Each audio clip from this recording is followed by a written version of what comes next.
நான் வந்து கவர்மெண்ட் ஜாப்க்கு ட்ரை பண்ணலாம் அப்படின்னு இருக்கேன். பட் எனக்கு ஜஸ்ட் ஒரு எக்ஸாமை மட்டும் ஃபோக்கஸ் பண்ணுறதே இன்ட்ரெஸ்ட் இல்ல. இப்போ வந்து நான் டிஎன்பிசியும், யுபிஎஸ்சியும் ஒரே டைமில் படிக்கலாமா? சிலபஸில் என்ன மாதிரியான டிஃப்ரென்ஸ் இருக்குது? இந்த மாதிரியான ஃபுல் டீட்டெயில்டோட சிலபஸ் கம்பேரிசன் தெரிஞ்சுக்கணும் அப்படின்னா நம்ம சேனலில் ஃபுல் டீட்டெயிலோட வீடியோ அவைலபிளாக இருக்குது. லிங்க் வந்து பார்த்தோம் அப்படின்னா கீழே வந்து உங்களுக்கு ரிலேட்டட் வீடியோவில் வந்து அவைலபிளாக இருக்குது. வேணும் அப்படின்னா வந்து செக் பண்ணி பார்த்துக்கோங்க. ஸோ யூபிஎஸ்சி, டிஎன்பிசி குரூப் 1 ரெண்டோட சிலபஸில் என்ன மாதிரியான டிஃப்ரெண்ட் இருக்கும் அப்படின்னு பார்த்தோம் அப்படின்னா நிறைய டாபிக் வந்து காமனாக வரும் உங்களுக்கு. யூபிஎஸ்சி பொறுத்தவரையும் இங்கிலீஷ் இல்லைனா ஹிந்தி மட்டும் ஆப்ஷனை வந்து சூஸ் பண்ண முடியும். டிஎன்பிசி பொறுத்தவரையும் தமிழ் கூட வந்து நீங்க சூஸ் பண்ணிக்கலாம்.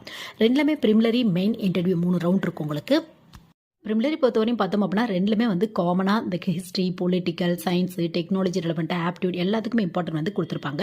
யூபிஎஸ்சியில் உங்களுக்கு பிரிமிலரிலே பேப்பர் 1, பேப்பர் 2 அந்த மாதிரி இருக்கும். பட் ரெண்டுலேயுமே பிரிமிலரி அப்படிங்கிறது ஜஸ்ட் ஒரு குவாலிஃபைங் ரவுண்ட் தான் உங்களுக்கு. ஸோ மெயின் எக்ஸாம் அப்படின்னு எடுத்துட்டோம் அப்படின்னா யூபிஎஸ்சியில் மொத்தம் 9 பேப்பர் இருக்கும். அதில் 2 ஆப்ஷனல் பேப்பர் உங்கள் இஷ்டத்துக்கு வந்து நீங்கள் சூஸ் பண்ணிக்கலாம். டிஎன்பிசி பொறுத்தவரையும் மெயின் எக்ஸாமில் 3 பேப்பர்